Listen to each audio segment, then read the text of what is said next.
and heartbeat. I had to do it on a heartbeat.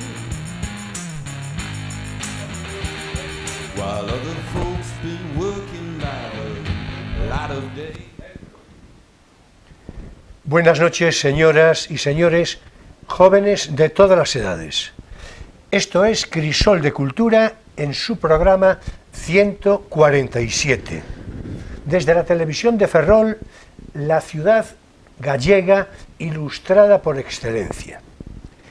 Y es desde esta geografía del noroeste de España que damos a todos ustedes, a todos vosotros, la más cordial bienvenida en este sábado 18 de febrero de 2023.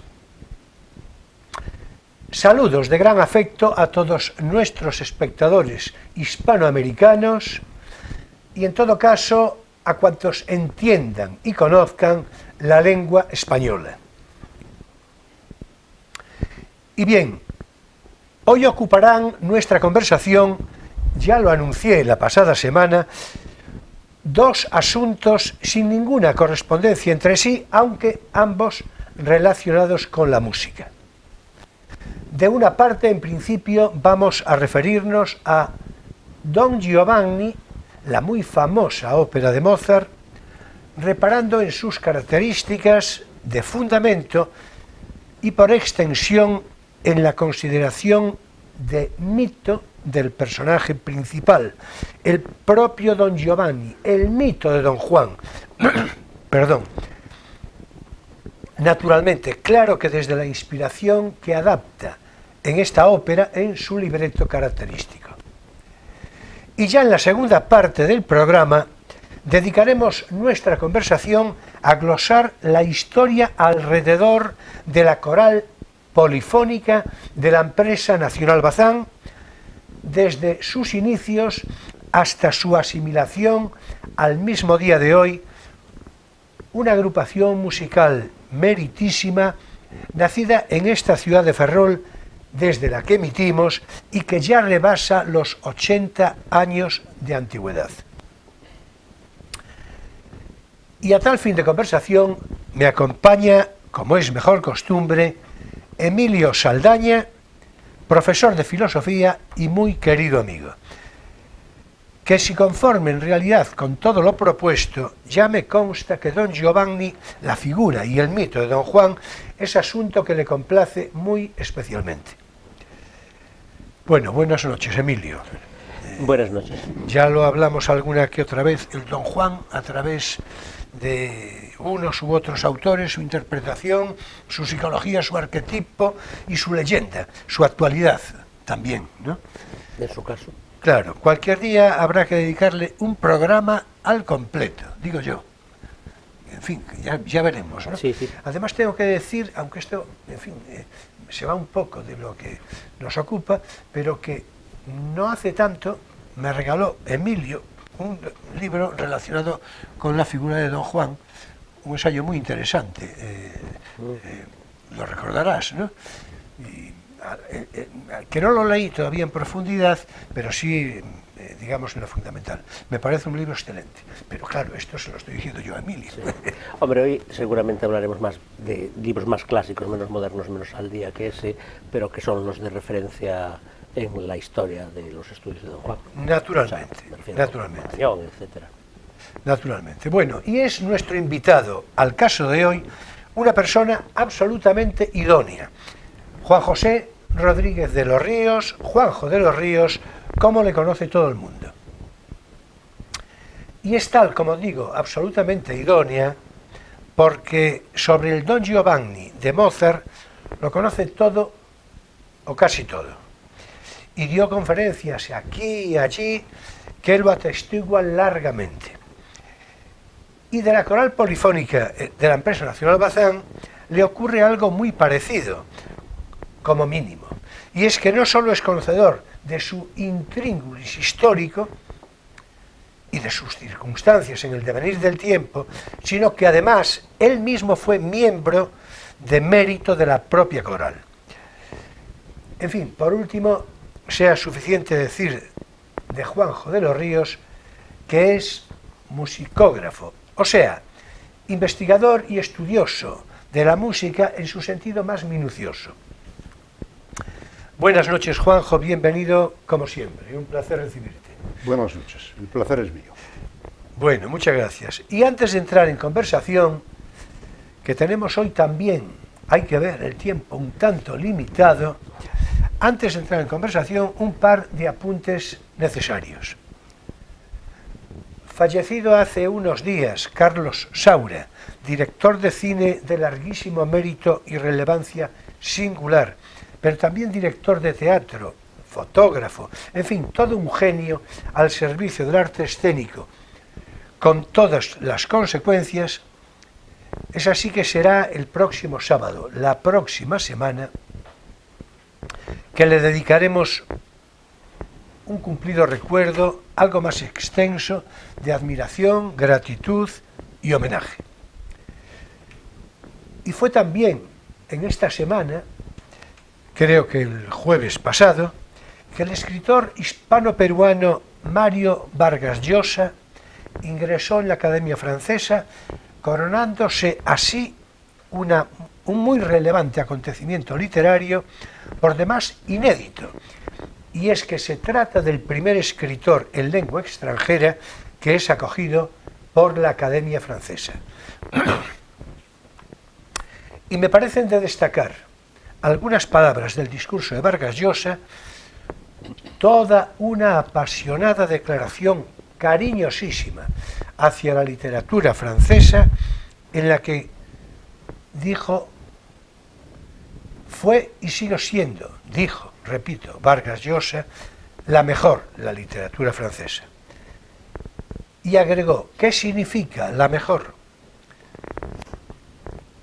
Y dijo, se respondió a sí mismo y dijo: la más audaz, la más libre, la que es capaz de construir mundos a partir de escombros humanos, la que pone orden y claridad en la vida de las palabras, la que rompe con los valores existentes, la que desobedece a la actualidad, la que regula los sueños de los seres humanos. La verdad es que, agrego yo ahora, creo que una justa y clara reflexión de principios literarios que la literatura francesa posee en grado eminente desde hace siglos. Sería cuestión de deliberar si todo esto que dice Vargas Llosa, que en esencia histórica lo es, a día de hoy también resulta así. Probablemente sí, pero bueno, ya me parece algo más debatible. Por cierto, que cita Vargas Llosa a Flaubert, a Gustave Flaubert, como el más grande escritor de los tiempos modernos, más allá de Balzac y de Víctor Hugo. Pero a estas alturas de esta noticia histórica sobre Vargas Llosa y su entronización en la Academia Francesa, estoy seguro que Emilio Saldaña, después de todo cuanto me oyó, está deseando decir algo. ¿Es así o no? ¿O qué te Hombre, parece? aunque él no ha escrito obra creativa, digamos, literatura en francés, él es de formación francesa, él hizo estudios en Francia, la tesis en Francia, y de toda su obra crítica, más allá, yo creo, del libro sobre García Márquez, está La orgía perpetua, que es un libro sobre Flaubert, precisamente. Yo creo que esa es la culminación de su obra crítica, el estudio sobre Flaubert. Sí, así es, así es. Y esto es un pago, un poco, de la Francia culta de esa deuda. Sí, la orgía perpetua, es verdad, es muy interesante por parte de... pero muy interesante. Yo creo que en el siglo XX, después del estudio del el idiota de la familia, De Sartre. yo creo que es el segundo libro Sí. en importancia sobre Sí, Flaubert. bueno, por otra parte, Sartre, en fin, el idiota de la familia, que alguna vez ya comentamos más o menos aquí, es que hizo una cosa muy a fondo, ¿no? Una cosa tremenda. Y eso que no la acabó. Y no la completó, y no la completó.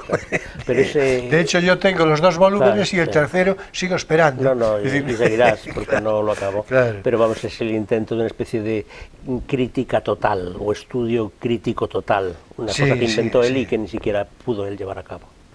Sí, así es. En todo caso, yo tengo, en lo personal, una gran simpatía por Flaubert y un reconocimiento inequívoco. Simpatía por Flaubert, por aquí traje de paseo y lo compartimos Bouvard y Pécuchet, Sí, que, claro, verdad, y no hace tanto, es decir que, bueno, y las palabras que le dedicó a la literatura francesa, ¿qué te parece? Hombre, me parece un poco exageradas, pero bueno, se entiende en la circunstancia y en su vida se entienden, claro. Sí, por cierto, un detalle de cierta curiosidad entre sociocultural, digamos. Le pidió al rey Juan Carlos que lo acompañara, y lo acompañó en la presentación. Sí, ya sé. Y no sé si finalmente el presidente de Francia, Macron, no sé si se reunió con ellos en una cena de gala, pero privada. Es decir, no sé. Sí, en todo caso, a mí ese detalle me gustó particularmente, por muy variadas razones, incluyendo las del rey Juan Carlos. Pero se explica que Vargas Llosa le hubiese pedido que... Invitado, ¿no? Sí, porque le honraba particularmente, y tiene explicación porque, entre otras cosas, tienen una gran amistad personal de hace tiempo, y el propio Juan Carlos, en atención a los méritos eminentísimos literarios de Vargas Llosa, lo hizo marqués hace unos cuantos años, con lo cual, pues, en fin. Bueno, pues se termina la crónica social y ya vamos a entrarle, sin más preámbulo, a la conversación. En fin, a tal fin haré un breve apunte, como de costumbre, para poner en situación esta ópera de Mozart. Don Giovanni, joven, licencioso, siempre presto a la seducción de una mujer, drama con intención frívola y jocosa, una ópera bufa. Realmente se presenta en 2 actos sobre el libreto de Lorenzo da Ponte y el prodigio musical, del sin par Mozart, naturalmente, Amadeus Mozart. Todo ello inspirado en el espíritu de la obra El burlador de Sevilla, de nuestro, por español, Tirso de Molina, escrita en el año 1787. Don Giovanni tuvo su primera representación en el Teatro de Praga el 29 de octubre de ese mismo año. Don Juan, doña Elvira, el comendador, Cerlina, Leporello, don Octavio, doña Ana y Masetto completan más o menos los personajes de la obra. Así que, en fin, adelante con la conversación. Adelante, Juanjo, háblanos de Don Giovanni cuanto y como quieras. Bien, pues empiezo diciendo que Don Giovanni es el centro del universo de las 5 grandes óperas de madurez de Mozart, precedida por El rapto en el serrallo, Las bodas de Fígaro, y le continúa Così fan tutte y La flauta mágica, compuesta esta última el año mismo de su muerte, 1791. Contaba Mozart cuando escribió Don Giovanni 31 años, murió a los 35. Es 1787, como tú muy bien has dicho. En los carnavales venecianos de ese año se estrena un Don Giovanni de Giuseppe Gazzaniga que tiene un gran éxito. Entonces, Pasquale Bondini, director del Teatro Nacional de Praga, le encarga. Disculpa, nos van poniendo, en realización nos va ofreciendo imágenes, ilustraciones de la obra, de la época, en fin. Sí. Así que muchas gracias. Imágenes de Don Giovanni, ahí estaba la boda de sí, Cerlina y Masetto. Justamente. Bien, decía que Pasquale Bondini le gustó el tema, vio que era un tema inagotable en fin, de incluso de hacer dinero porque era empresario teatral. Y le encarga a Lorenzo da Ponte y a Mozart, que ya había estrenado en el Teatro Nacional de Praga sus Bodas de Fígaro, que es la primera de la trilogía de Mozart da Ponte. Estrena Don Giovanni en noviembre, como tú muy bien has dicho, y bueno, el éxito en la capital de Praga es inconmensurable. O sea, en Praga no se ha escuchado música como la de Don Giovanni. Claro, así fue que la de Gazzaniga quedó relegada a un tercer o cuarto término, ¿no? Ante la grandiosidad de la del genio. Es una ópera de 8 personajes, 5 varones y 3 mujeres. El propio Don Giovanni, que si hablamos, pues es interpretado por un barítono o un bajo. Decir que en tiempos de Mozart no existía el conocimiento tan grande de lo que significaban las voces. Mozart lo escribió para una voz grave, así como la del Comendador la escribió para un bajo profundo, y la de Don Ottavio para un tenor. Pero tanto Masetto como Don Giovanni como Leporello fueron escritas para la voz grave. Lo mismo puede ser interpretada por un bajo que por un barítono, o las dos variantes de estas dos cuerdas, que son el bajo barítono y el barítono bajo, que parece que son iguales, pero hay matices que los diferencian. Entonces, Leporello le sucede igual. En la época del estreno fue un bajo quien interpretó.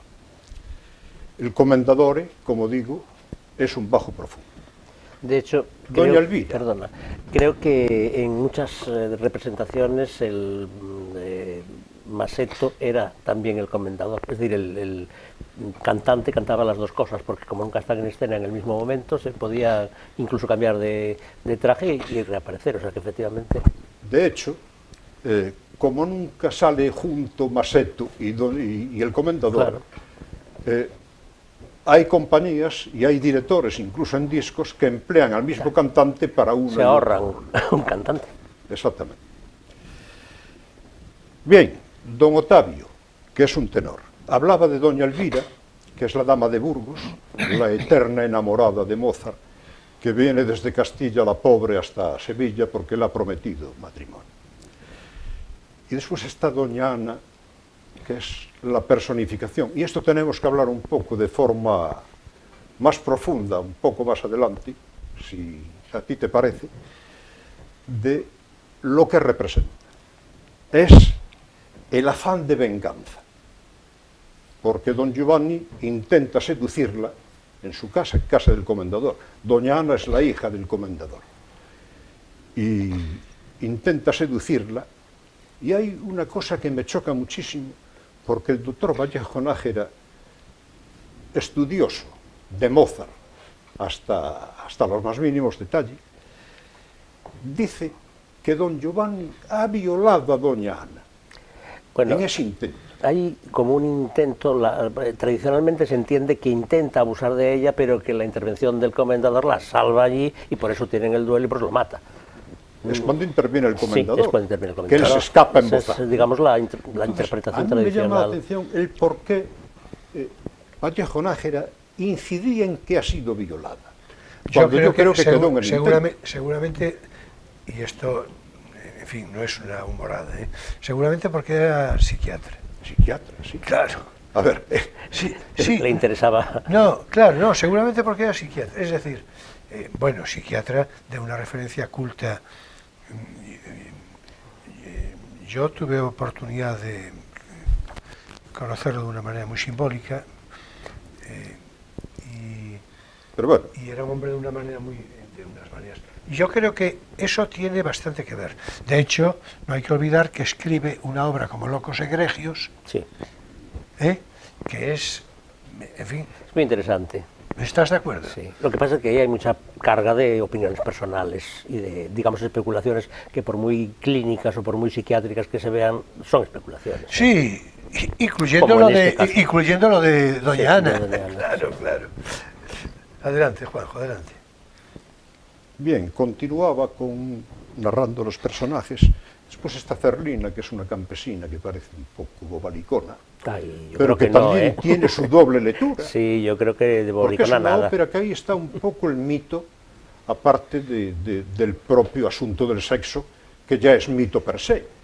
Sí, yo creo que Juega un poco con Masetto por Campesino un y lado. bobalicona yo creo que no. No, ¿Verdad? de bobalicona nada. Ella juega un poco con que Tiene la doble lectura. le gusta el noble Don Giovanni, pero claro, la seguridad y la tranquilidad la va a tener y la vida familiar con da la Masetto. sensación de bobalicona. Y entonces Pero claro, por aquí la ciudad en la mano y por el otro lado Bati Bati y el mío Masetto. una mujer que se ve seducida por alguien Sí. de una condición superior a la de ella, pues se deja seducir Claro. en esa, Sí, pero no tanto. en esa ambigüedad. En ¿no? esa, exactamente, en esa ambigüedad. Quiero, pero no quiero. ¿no? Sí, sí. Y ese es el papel de ella.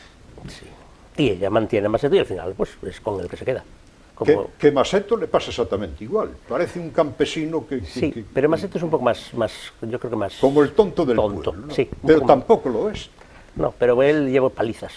No le Ella queda, no es la queda que le más canta remedio. Pégame Masetto, pero el que sale apalizado es Masetto. Claro, pero es que sale con un arcabuz detrás de Don Giovanni. ¿no? Por eso te digo. Entonces, bueno, decir que la ópera desde que se estrenó fue considerada como ópera de óperas y en opinión del filósofo danés Søren Kierkegaard como la ópera perfecta.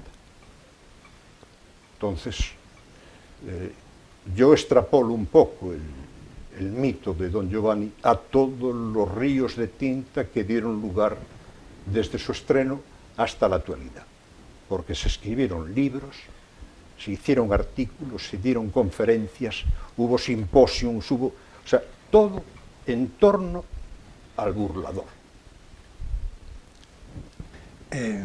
Bueno, si te parece, complementa tú algo lo que veas. Antes de entrar, digamos, en el análisis de la obra, hombre, yo lo puedo remitir un ya, poco ya para entrar, a la parte como mítica, ¿no? Ya para Digamos, entrar, claro. Porque ya se claro. habla con mucha ligereza de lo del mito, el mito. Los mitos normalmente nos referimos a los mitos de origen griego, es decir, mitos anónimos, hechos ahí en el alba de la humanidad, que luego se han versionado pues, en literatura o en pintura. En tal. Pero después están los mitos literarios, que tienen una fecha de nacimiento y que tienen una carrera exclusivamente literaria, digamos. No están en las tradiciones orales, no están en la cerámica, no, están simplemente ni en los rituales ni nada, que son mitos exclusivamente literarios.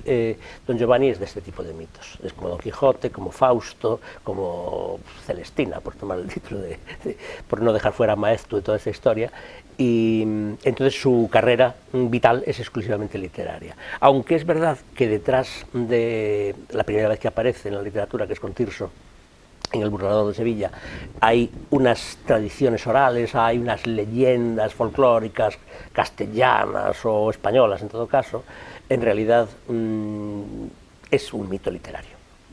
Entonces, remitirnos al mito de Don Juan es remitirnos a Tirso, a Molière, a Byron, a Zorrilla y, por supuesto, a Da Ponte y Mozart. Claro, eso es lo que explicaría, lo que justificaría dedicarle un programa así a tiempo completo, claro. como decía yo hace un buen rato, y que cualquier día podremos hacerlo. Fíjate que casi todas las apariciones de Don Juan son literarias.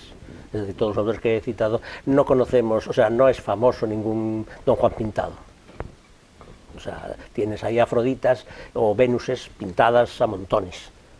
Pero estos mitos literarios no, son sobre todo literarios y hay alguna representación, hombre, sí, hay grabados y hay pinturas como Don Quijote, pero en realidad son los libros donde está Don Quijote y son ilustraciones de libros o cosas así. Y en el caso de Don Juan pues pasa un poco lo mismo, es teatro y es novela y es, pues, bueno, poesía, así en sentido amplio. Y después está, por supuesto, el caso musical. Pero los Don Juanes musicales, salvo, claro, el de Mozart eclipsó a todos los demás, tú decías el de Katzánika y todos los que ha habido, pues realmente es sobre todo un mito literario.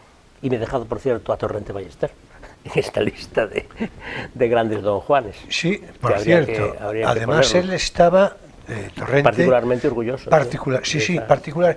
de esa novela. Y algo dolido, porque había entendido que la crítica Sí, no lo no le había había dado mucho tratado de valor. una manera, en fin, con la suficiente entidad que él reconocía. Y Bueno, y en cine hay también versiones. Pero claro, el cine es tan próximo al teatro, pero sí, hay grandes películas de Don Juan. Entonces, si queréis, pues hablamos un poco de eso. De Sí. cuántas Anas hay distintas en todos los Don Juanes que ha habido. Porque, y además, Veíamos en las imágenes la Torre del Oro de Sevilla. claro, Es que don Giovanni es de Sevilla, sí, sí. Él lo dice en el Tirso. es un sevillano del siglo XVII. Sí, de no, lo principios dice del en el 17. título. Pertenece Bueno, allí dice El burlador el de burlador de Sevilla. Sevilla o Comida Sí. de Piedra, pero en la obra él se reclama de la familia de los tenorios, Sí, ganadores claro, de Sevilla. claro, o sea que sí, ese Don sí, Juan, sí. el burlador, es ya el primer Don Juan Tenorio. Sí, sí, sin duda, sin duda. Después va a quedar un poco en el imaginario español, el de Zorrilla, por razones otras, ¿no?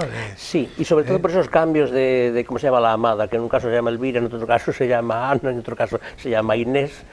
Es un baile. Y Exactamente. después las Anas que siempre aparecen por ahí, porque en el primer Bueno, Don Juan, Daponte- Ana Daponte es hizo la un novia compendio de todas las obras, incluso la de Bertati, que le eliminó una cantidad de personajes enormes, tal para dejarlo en los Hombre, 8. es que una obra, o sea, una obra de teatro o una ópera, que al fin y al cabo es teatro cantado, tiene que tener una cierta claridad, no puedes meter 25 personajes, porque aquello, en una novela vale, pero en una ópera no, o en una obra de teatro. Pues sí, pues sí. Entonces, eso, Ana de Pantoja, luego es otra Ana, luego es primero es la novia de Mejías, luego es la enamorada, luego es la enamorada otra vez, en fin. Ahí hay un baile de nombres muy curioso. Y con los criados pasa lo mismo. El que es, ¿cómo se llama?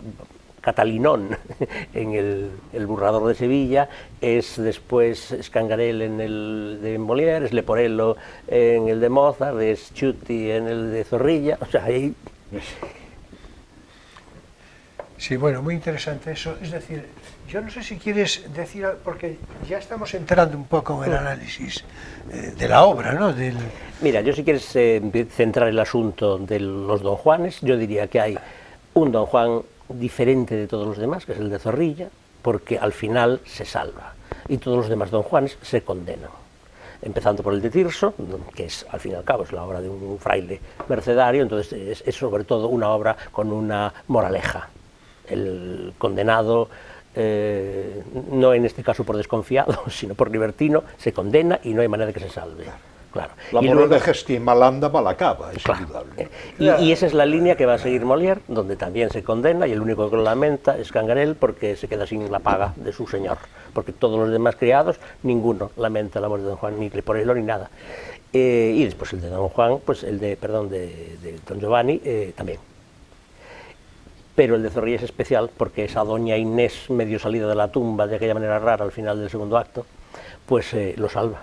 Entonces yo esa es la, digamos, división que haría. La redención. La redención. ¿eh? Pero Claro. quizá la de Mozart es la que da lugar a las dobles lecturas. Todos los personajes, ¿no? Porque el propio comendador, o sea, ¿qué es el comendador? Pues parece un alma en pena que está buscando la venganza en la persona que le ha dado muerte. Pero al mismo Pero es que tiempo, también es la propia muerte. sí, la ambigüedad del La comendador representación a de mí la me muerte. parece que cuando lo coge de la mano, por un lado está arrastrándolo al infierno, pero por otro lado está diciéndole arrepiéntete, ¿no? El péntite. 3 veces. De 3 se veces. lo dice. Esa es la ambigüedad, Y del, 3 porque veces. no le suelta la mano y de hecho al final lo arrastra. Precisamente por 3 eso. veces infierno, renuncia al Y el otro que a la no, que no, y salvación. que no, es el non serviam Yo creo- de Satanás. Yo creo, y corrígeme Exactamente, si estoy equivocado, exactamente. que es la parte más heroica que tiene el personaje. Porque es un humano consecuente. in extremis, ¿qué significa?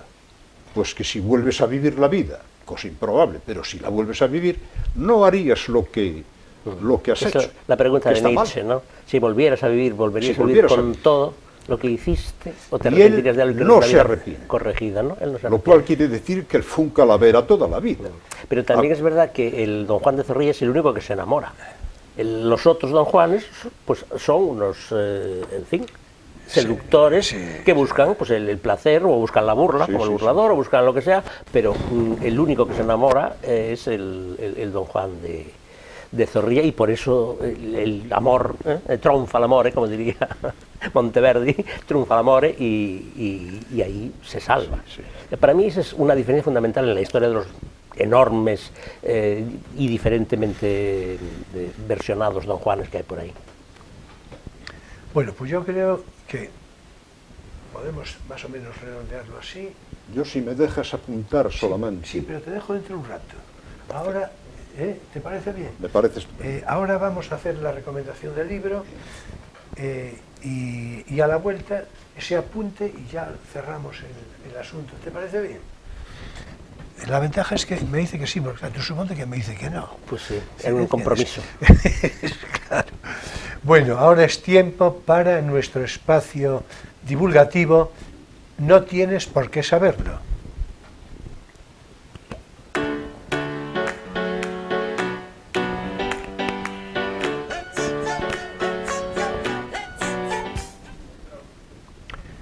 Bien, y hoy, pues, en la recomendación del libro sigue la línea, la estela luminosa de la música de Mozart. Vamos a ver por qué. Y es que se trajo debajo del brazo Emilio un libro que nos va a comentar seguidamente. Sí. Adelante. Hombre, yo tenía otro para traer, pero en fin, me pareció que no, que el que había que traer era este, o bien la biografía de Tusquets, esa que hay ahí, enorme, de Mozart, ahí en los tomos, pero me parecía demasiado para tal, o este, que es un libro muy útil y muy interesante, y que tiene las ventajas de que tiene una estructura de diccionario. Se llama La guía de Mozart, de Erich Valentin. Entonces tiene una estructura de diccionario donde uno puede buscar Da Ponte y le sale, o puede buscar la flauta mágica, o puede buscar Schwarzkopf. Todo lo que tenga que ver con Mozart está más o menos metido en esta especie de mini enciclopedia mozartiana, o diccionario mozartiano, ¿no? Pues, por ejemplo, abrimos por aquí y sale Armónica de Cristal, abrimos por aquí y sale Josefa Duschek, abrimos por aquí y sale Tercetos para viento, y así todo, ¿no? Y la segunda razón es que tiene un epílogo de Reverter, Arturo Reverter, con una selección muy suya, pero bueno, esto en este caso es un elogio, de versiones discográficas de las obras de referencia de Mozart, conciertos para piano, sinfonías y por supuesto óperas.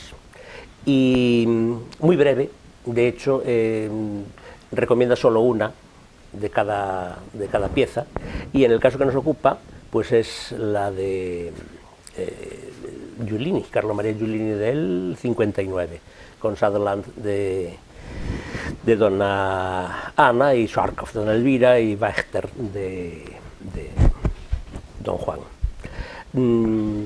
Tiene ahí el puntito del prurito del crítico musical, de Alba, de Luigi Alba, que sale aquí haciendo Don Ottavio, nada menos, en esta tal, que es un tenor demasiado ligero. Yo creo que esto es una ligereza del comentario de Reverter, que me perdone el maestro, pero bueno. De los Don Ottavios, por cierto, ya lo podemos decir, que hay en el mundo mundial, Alba está entre los 4 o los 5 mejores. Yo pondría arriba, ya lo hablamos hace un poquito, yo pondría arriba a McCormack, con el Mio Tesoro de McCormack ahí, que es un tenor irlandés que para mí es la referencia absoluta, y luego en la segunda fila, pues Krauss y Alba, sin ninguna duda, y quizá hoy Diego Flórez, que es más florido, como su propio apellido indica, y hace una versión con más espontaneidad y con más arreglos y más ornamental, pero que es muy interesante también, y claro que tiene unas voces fabulosísimas. Bueno, pues dejando aparte estas comentarios sobre el comentario, este libro es el que yo recomiendo hoy para adentrarse en Mozart. Está publicado en Alianza Música y, a ver, ahora no sé de qué año es, pero yo creo que es muy asequible, o sea, se puede conseguir por aquí. A ver, del 83, del 2005 es esta edición. Yo creo que podría, incluso puede que esté. Repite, por favor, el título. Sí, es Guía de Mozart, el autor de Erich Valentin, y con el epílogo discográfico de Arturo Reverter, y está publicado en Alianza Música. Estupendo. Bueno, pues ya vemos que sí, que continuamos la línea de recomendación mozartiana, Es que claro, ¿verdad? hablar de una ópera, bueno, hablar de Mozart sin hablar de discografía, pues es dejar la cosa muy coja. Cierto, cierto, cierto. Aunque, Cierto. por cierto, también lo hablamos antes, yo prefiero la versión de Furtwängler, de las versiones, vamos, la de 53 y la que está filmada, con la Schwarzkopf otra vez y con Grümer haciendo de Donna Elvira, incluso con la lentitud y la solemnidad que tiene contra la tendencia moderna a aligerarlo y hacerlo como más italiano y más alegre, a mí me gusta mucho. Bueno, pues dicho queda, hasta aquí nuestro espacio divulgativo, no tienes por qué saberlo.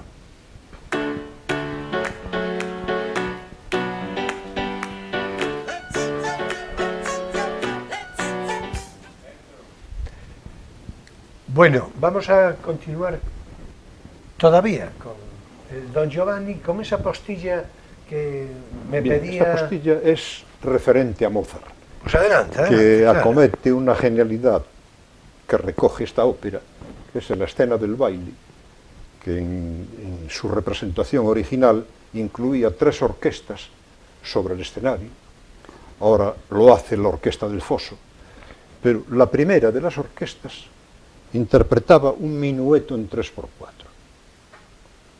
Empezaba la segunda afinando los instrumentos, mientras la primera continuaba con el minueto.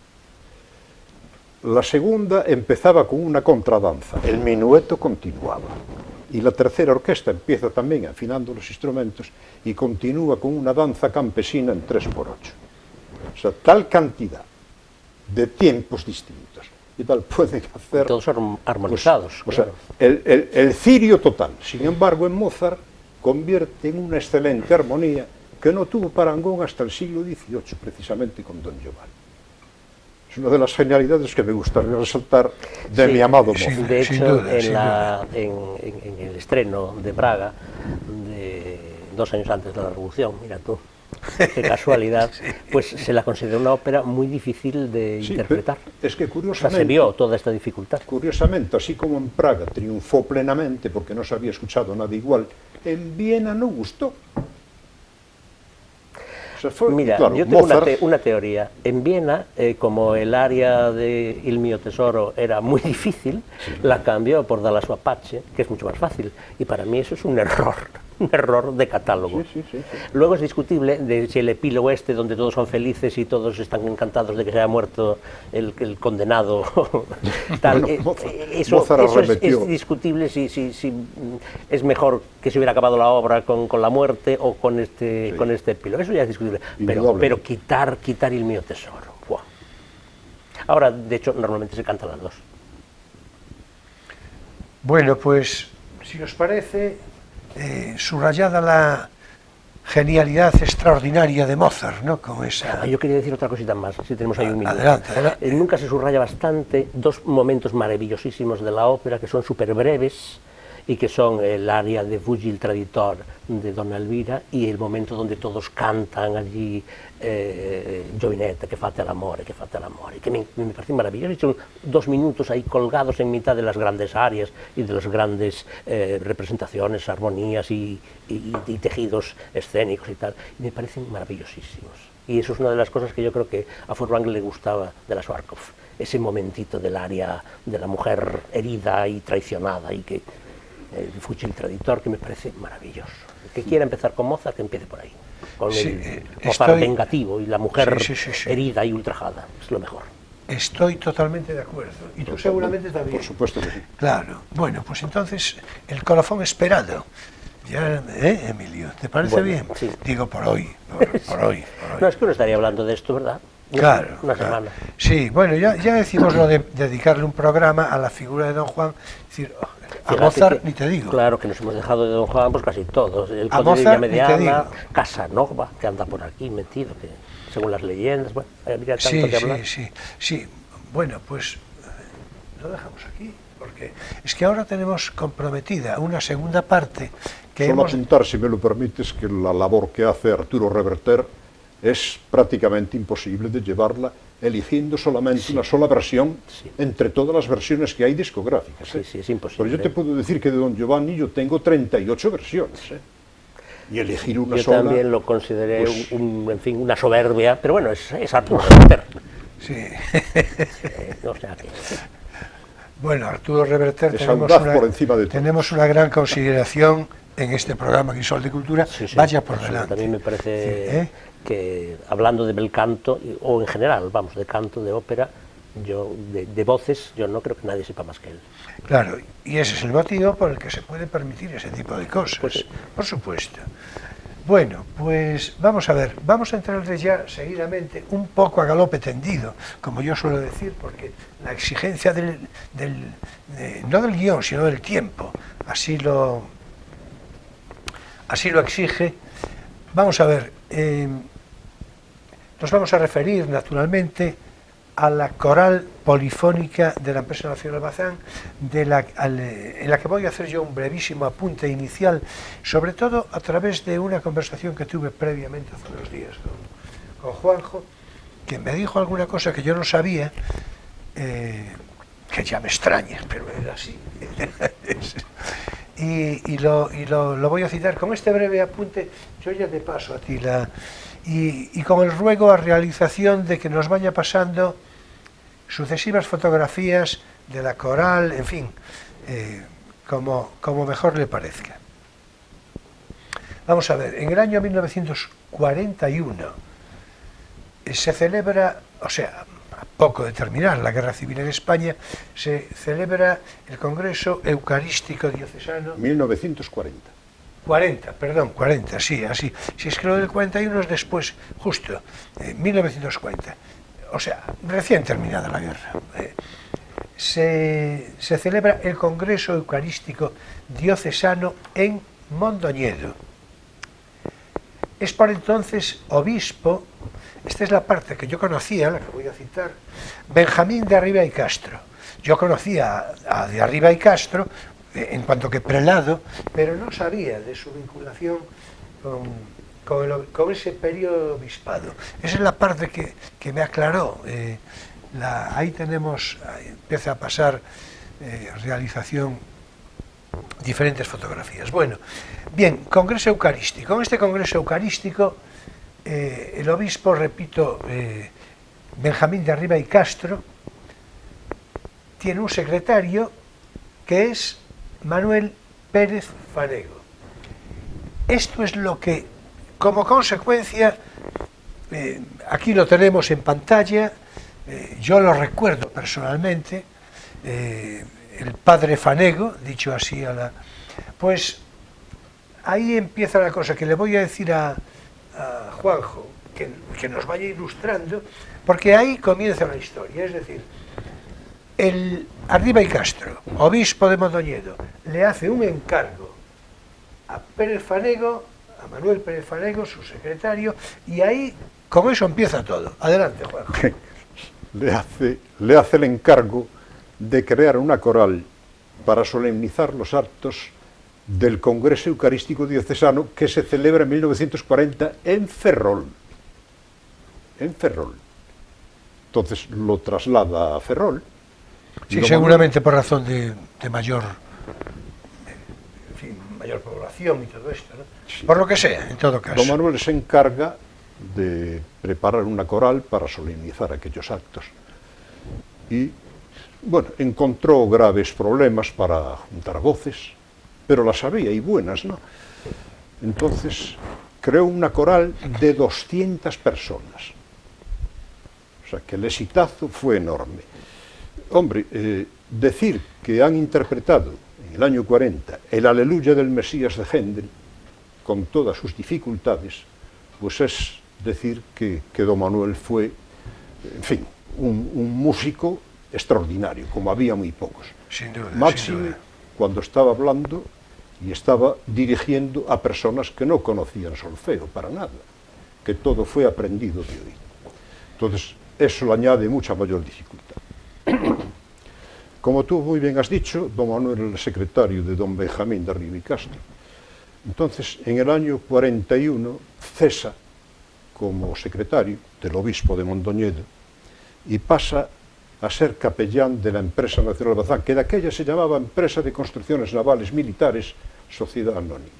Sí, por cierto, esto es lo de menos, pero como apunte, Benjamín de Arriba y Castro era gallego de una aldea de la zona de Becerreá, en Lugo. Y va después a tener un protagonismo importante como prelado, ya como cardenal, y en Barcelona, en Cataluña en particular, y en Barcelona en general, y en Barcelona en particular, va a ser muy importante. Hay quien desde el punto de vista histórico dice que era como la representación de la Iglesia durante el franquismo, o sea, un cardenal que lo habían nombrado a propósito, a tal fin. Bien, pues sí, Arriba y Castro, un gallego de la terra cha, ¿no? Por decirlo. Pues venga, adelante, venga. Pues don Manuel se hace cargo de la capellanía de la empresa que años más tarde sería Bazán. Entonces, crea una continuidad de lo que había hecho en exclusiva para el Congreso Eucarístico Diocesano. Y es una coral dentro de la empresa, que la acoge a la obra social de educación y descanso. Sí, la obra social de educación y descanso, para quien no lo sepa, sobre todo nuestros espectadores del otro lado del Atlántico, era, después de la guerra, bueno, ya durante la guerra, era una obra del propio régimen a través de Falange, a través de Falange Española, tradicionalista de las Cons, pues educación y descanso se ocupaba de lo que ya describe la propia frase. Educación, sí, señor, y descanso. Es que está clarísimo. Adelante. Bien, pues don Manuel crea esa coral que en el reglamento que había interno de la empresa dice que tenía que tener 100 voces. Y don Manuel supera esas 100 voces porque tiene 104 voces de hombres solamente. Hay una fotografía ahí del año 41 que se ve, que es en junio del 41, en el Jofre, que son todos varones. Esa es la primera actuación del Orfeón. Y no solamente crea la coral, sino que crea una orquesta de cámara, crea una orquesta de punteo y una banda de música. Todo acogido a educación. Bueno, hay que decir... Esa es una fotografía interesantísima, sin pararla. A ver, bueno, pues realización, a ver si podemos mantener esta fotografía un ratito más. Que hay un ábside gótico de una catedral. Sí. Eso fue pintado por Paco Iglesias. Paco Iglesias era un pintor... El pintor de Bazán. Un pintor paisajista. Bien, pues don Manuel, ese es el primer concierto sacro que hacen en Ferrol, en el año 1960. El primer concierto sacro. Lo hacen en el Jofre. Perdón, eso es del año 57. Año 57. Lo hacen en el Jofre, entonces él quiere solemnizar un poco, es un acto sacro, quiere solemnizarlo. Vamos a esperar un poco a ver si se le alivia la tos a Emilio, que le dio ahí un acceso de... Y entonces... Agua. Sí. Azucarillos y aguardiente. Agua, azucarillos y aguardiente, la zarzuela. Bueno, a ver, vamos a ver. En todo caso, como hiciste mención cierta de que la primera coral estaba formado solo por hombres, aunque ya realización nos va mostrando fotografías varias que incluyen a mujeres, sí, es que después aquellos puntillosos, es decir, la mujer se incorpora pronto. Añade mujeres rápidamente. Pues ya está. Pero no solamente mujeres, sino que hace una escolanía dentro de la escuela obrera. La escolanía de 20 y tantos chavales. Ahí está la escolanía, que son los que están ahí de blanco en el medio de los hombres. Las voces blancas de los niños. Y la coral llega a tener 140 voces en principio, ¿no? que fue la más numerosa. Una cosa realmente meritísima. La más numerosa de Galicia. Esa última que veíamos es de un concierto sacro, el primero que se hizo en San Julián, del año 75, hasta el 74. Del 60 al 74, todos los conciertos sacros que se hicieron fueron en la parroquia castrense de San Francisco. Y en el año 75 pasan a San Julián, que es esa última fotografía que se ve. Fue uno de los logros más grandes que hizo el padre Fanego. Bueno, pues vaya, en homenaje, a mí me complace particularmente, por la memoria del padre Fanego, referir, en fin, ofrecer este programa. Y el padre Fanego, que dirigió la coral durante más de 30 años. La coral estuvo desde el 41 hasta el 88 que falleció. Bueno, pues, en fin, en todo caso. Bueno, hay que decir, ya un poco a toda prisa, Juanjo, hay que decir que la coral polifónica, después de Avatares Circunstanciales y después del fallecimiento del padre Fanego, es asimilada por el casino. Por el casino, sí. Sí, esa es una gestión que hace José Manuel Couce Fraguela, me parece a mí, ¿no? ¿Digo bien o no? Bueno, yo sé que cuando fallece el padre Fanego, a mí se me encarga de que la coral no desaparezca. Entonces yo hablo con don Eugenio García Mor, que estaba haciendo las veces de obispo de aquella en la Domus. Entonces yo hablé con él y me dio todo tipo de facilidades para continuar con la coral, con la labor del padre Fanego. Yo ahí pierdo ya sería algo que a lo mejor es un poco agrio y pues que yo no tengo inconveniente en decirlo, pero porque fue la realidad, ¿no? Y la realidad es que había gente que quiso desligarse de la labor del padre Fanego. Sí, fácilmente. Yo claro, dije claro.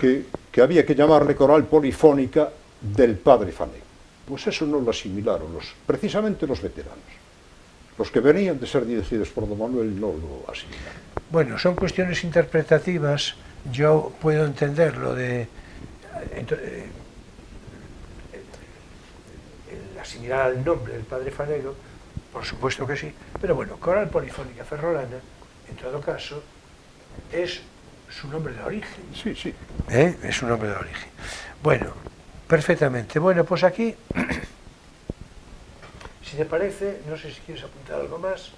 No, nada más, que hoy, como bien has dicho, pues está representada en el Casino Ferrolano, y a mí me parece muy bien que tengan todo su legado de partituras y sus documentos. Parece estupendo porque, mira, son 50 años que se agregan a los 30 que lleva con el casino. No, claro, los 80 y pico que yo decía, ¿no? Al comienzo del programa. Bueno, pues entonces lo dejamos aquí, si te parece, Juanjo, porque repito que tenemos el tiempo muy limitado. Yo te voy a pasar, Emilio, la lectura de alguna poesía a condición de que no tosas, claro. No te puedo Bueno. prometer nada. Bueno, exactamente. Bueno, entonces vamos a ver, ahora es tiempo para nuestro espacio lírico, Poesía eres tú.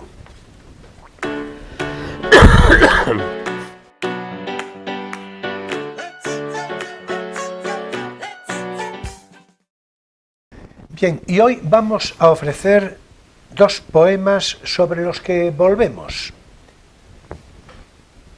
En efecto, es que en diferentes momentos los poemas que siguen a continuación, que van a seguir a continuación, ya fueron leídos en este programa Crisol de Cultura. Eso sí, seguramente hace ya largo tiempo. Y claro, os podréis preguntar, pero entonces, ¿por qué es que volvemos sobre ellos? Para mí, tengo que decir que son dos composiciones que me resultan magníficas en su perturbadora originalidad y en su cadencia y densidad poéticas. Cada una en su estilo, cada una de su autor. Y es que, porque me las encontré de nuevo, sin buscarlas, me dije, pues venga, vamos a airearlas otra vez, una vez más, y eso es todo. De una parte, daré lectura yo mismo a la composición del poeta dadaísta surrealista Tristan Tzara, de título Dictura del Espíritu. Y dice así: por la salvación del patrón ideal, por la claridad de la vista, por la independencia de la palabra, por la autonomía de los instintos, por la libertad, contra los recuerdos y sus sucedáneos literarios, contra géneros, catálogos y teorías, contra las concesiones, contra los traficantes de arte y de ideas, contra los que se dejan explotar, por el advenimiento de la poesía. Propongo la aplicación de los sagrados principios de puño y matraca y la acción violenta del grupo terrorista literario cuya próxima creación no dejará de poner en fuga a raposos, descuideros, cobardes, impostores, impotentes y demasiado pronto consolados, cómodos en organizaciones políticas y religiosas de completo descanso. Bueno, y será ahora, si lo permiten, las toses de Emilio Saldaña, sí, las condiciones del catarro, que dará lectura a Poema a Violante, una composición deliciosa de Gerardo Diego. Empieza aquí, Emilio, y continúa hasta aquí. Vale, muy bien. A veces cantaba un pájaro en la sazón de piedra. Tiempo hubo entonces en que los astrólogos masticaban las flores para aprender el sánscrito, pero la moda de hoy arrolla el firmamento en un alambre y recoge mensajes con el dedo meñique. Poesía eres tú. Perdón. El párroco de aldea distribuye los mapas y multiplica por 97 los peces del otoño. Admiraré su alma caligráfica, así como también la novena paciencia, paciencia mineral del diputado a Cortes, que obtiene el café puro de paloma y se lava los ojos con jabón de idioma. Desde aquí al mes que viene, una madre se seca y un viento fijo se mantiene. Mi ilusión puntiaguda, tú lo sabes, se hace dos, y el amor es soluble en agua de Dios, por esto te he enviado este plato de ondas. Un poema en un suspiro sin opresión de pecho. Cuéntame tú los dientes y está hecho. Bueno, a mí me parece realmente delicioso este poema. Sí, con esa referencia no tan críptica a Lope de Vega. Tal cual, tal cual.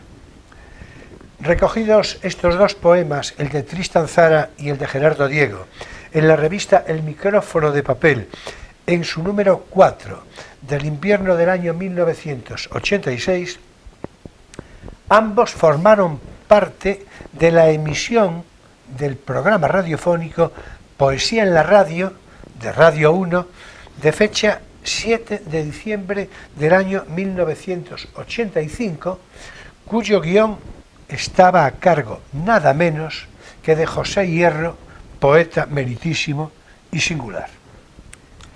Y hasta aquí nuestro espacio lírico, Poesía eres tú.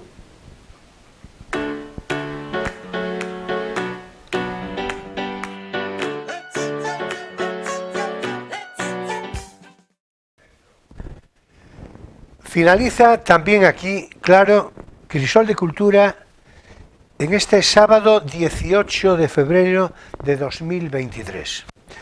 Bueno, muchas gracias, Juanjo, como siempre, por tu presencia, por tu conversación. Y si te parece, dejamos pasar unas cuantas semanas, y si no antes, hacia finales de abril o principios de mayo, cuando ya la primavera esté florida y todo esto, pues acordamos un nuevo asunto del que nos puede ocupar en conversación. A tu entera disposición. Muchas gracias, Juanjo, muchas gracias. Bien. Y bien, la próxima semana será nuestro invitado Miguel García Corral, economista de contrastado prestigio, y con él hablaremos, claro, cómo no, de economía, de la más próxima y cotidiana y de la más distante, esa que acaba por incidir, y no poco, precisamente en la que tenemos cerca cada día. Señoras y señores jóvenes de todas las edades, mi gratitud entera por vuestra presencia fidel de cada semana, por vuestra actitud crítica y también por vuestra simpatía. Nos vemos el próximo sábado en Crisol de Cultura, Televisión Ferrol, a las 9:30 de la noche, hora española, con repetición el domingo hacia las 7:30 de la tarde. De otra parte, ya sabéis que todos nuestros programas anteriores, este mismo, dentro de unos días, están a disposición, quiero decir, en YouTube a través de Internet. Y también por ahí agradecemos vuestra visita. Se trata de asuntos relacionados siempre con la cultura, pero de una manera múltiple y diversa. En fin, nos vemos el próximo sábado en Crisol de Cultura a las 9:30 de la noche, repito, hora española. Será un placer. Y bien, ya sabéis que paso lista. Muchas gracias, buenas noches y feliz semana.